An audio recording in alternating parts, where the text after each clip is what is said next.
ఆలయం కాదు business mall అంటూ ఒక ప్రధానమైనటువంటి ఆర్టికల్ చూడొచ్చు. ఎంతో ప్రాణ ప్రతిష్ఠ రాముడికి బాలరామునికి ప్రాణ ప్రతిష్ఠ చేసి భారతదేశ వ్యాప్తంగానే కాదు ప్రపంచవ్యాప్తంగా ఉన్నటువంటి హిందువులకు ఒక కనుల పండుగగా జరిగినటువంటి నేపథ్యము. ఇటువంటి పరిస్థితులలో ఇది ఒక ఆలయమే కాదు, అది ఒక బిజినెస్ మాల్.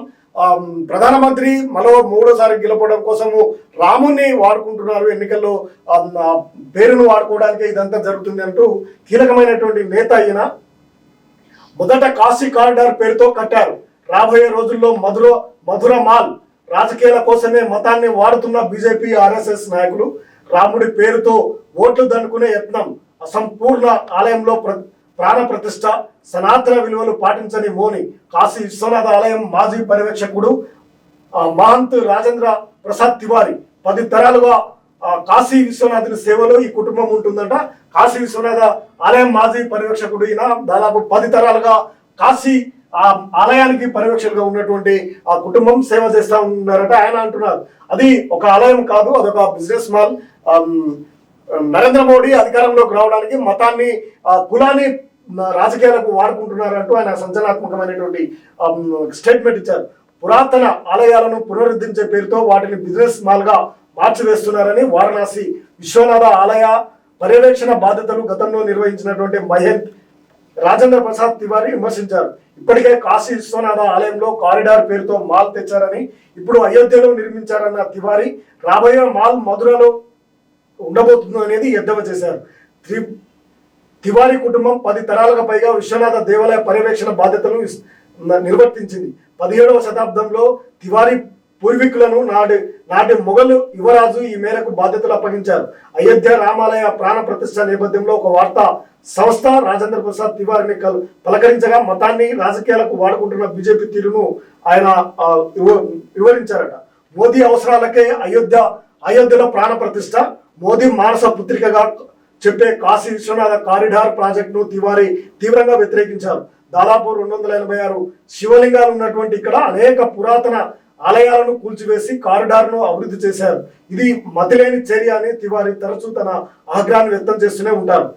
అదేలా ఉన్నా అయోధ్యలో రామ మందిరంలో ప్రాణ ప్రతిష్ఠ కార్యక్రమం శాస్త్రాలకు విరుద్ధంగా జరుగుతున్నదనేది ఆయన విమర్శించారు. ఈ కార్యక్రమానికి దూరంగా ఉన్నారు.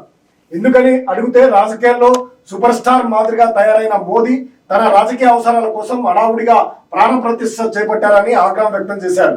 ఇది సమాజ ఆధ్యాత్మిక అవసరాల కోసం చేపట్టింది కాదని, కేవలం బీజేపీ రాజకీయ కార్యక్రమం అని ఆయన దుయ్యబట్టారు.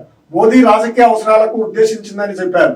ఇటీవల కాశీ విశ్వనాథ ఆలయ సందర్శన సందర్భంగా మోదీ భారీ కటౌట్లను ఆలయ ద్వారా ఏర్పాటు చేసినటువంటి అంశాన్ని తివారీ ప్రస్తావిస్తూ గతంలో లాల్ బహదూర్ శాస్త్రి, ఇందిరాగాంధీ వంటి ప్రధాన మంత్రులు ఆలయాలను సందర్శించారని కూడా, కానీ వారెవరు తమ నిలువెత్తు పోస్టర్లను వేయించుకోలేదని అన్నారు. కానీ ఇప్పుడు అంతా మారిపోయిందని ఆవేదన వ్యక్తం చేశారు. అన్నింటికి మించి నిర్మాణం సగంలో ఉన్న అయోధ్య రామాలయంలో విగ్రహానికి ప్రాణ ప్రతిష్ఠ చేయడాన్ని ఆయన తప్పుబట్టారు. ఇదే అంశాన్ని ప్రస్తావిస్తూ 4 శంకరాచార్యులు ప్రాణ ప్రతిష్ఠ కార్యక్రమానికి దూరంగా ఉన్నటువంటి సంగతి కూడా ఆయన గుర్తు చేశారట. రామనవమికి చేసి ఉంటే బాగుండేది.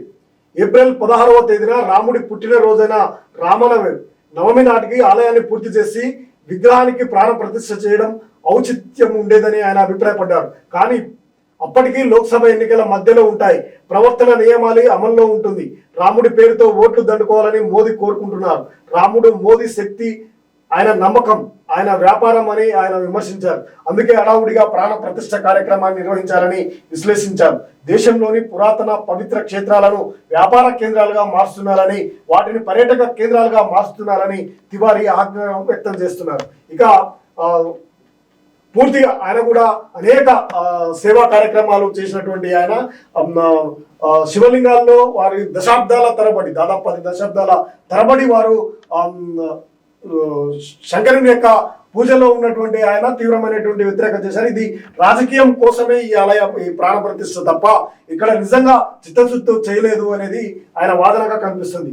అయోధ్యలో ఉన్నది రామాలయం కాదు, అదొక వ్యాపార మాల్. ఇలాంటిది మొదటిది కాశీ విశ్వనాథుని ఆలయంలో నిర్మించారు, మూడోది మధురలో రాబోతున్నది అని ఆయన నిశితంగా విమర్శించారు. అయోధ్యలో రామ ఆలయం ప్రాణ ప్రతిష్టకు ముహూర్తం నిర్వహించినటువంటి వారణాసికి చెందిన జ్యోతిష్యుడు కూడా ఆలయం పూర్తిగా నిర్మించకుండా ప్రాణ ప్రతిష్ఠ చేయరాదనే అంశం తెలుసునని చెప్పారు. అందుకే జనవరి 22 కార్యక్రమానికి వ్యతిరేకంగా శంకరాచార్యులు మాట్లాడారని గుర్తు చేశారు.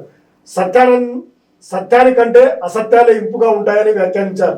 సనాతన ధర్మంలో సత్యాన్నే పలకాలి, గర్వం అహగ్రహం వీడాలి, సహనంతో మెలగాలి, తదితర 10 విలువలు ఉన్నాయని తివారీ ఈ విలువలన్నీ దిగజారుతున్నాయని, వీటికి ఒకదాన్ని మోడీ పాటించలేదని కూడా అన్నారు. పైగా ప్రజలందరినీ మతోన్మాదులుగా మార్చుతున్నారని ఆగ్రహం వ్యక్తం చేశారు.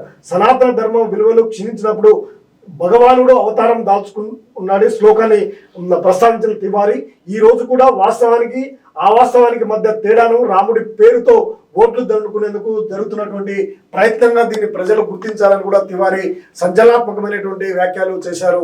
ఈయన కూడా సనాతన ధర్మానికి కట్టుబడి ఉండేటువంటి వ్యక్తి కావడం కూడా ఇప్పుడు దేశవ్యాప్తంగా కూడా ఆయన వ్యాఖ్యలకు ఎంతో ప్రాధాన్యత సంతరించుకుంది. ఆయన కుటుంబం వారా 10 తరాల వారసత్వంగా సనాతన ధర్మానికి కట్టుబడి ఉన్నటువంటి వారు, ఆ సేవలో ఉన్నటువంటి వారు, అటువంటి ఈ తివారీ రాజేంద్ర ప్రసాద్ తివారీ చేసినటువంటి వ్యాఖ్యలు ఇప్పుడు దేశవ్యాప్తంగా కూడా సంచలనాత్మకంగా మారాయి. మోదీ కేవలం రానున్నటువంటి లోక్సభ ఎన్నికల్లో లబ్ధి పొందడం కోసమే, ఓట్లు రాముని పేరుతో ఓట్లను దండుకోవడం కోసమే ఈ ప్రయత్నం చేశారంటూ ఆయన చేసినటువంటి వ్యాఖ్యలు ఇప్పుడు సంచలనాత్మకంగా మారాయి.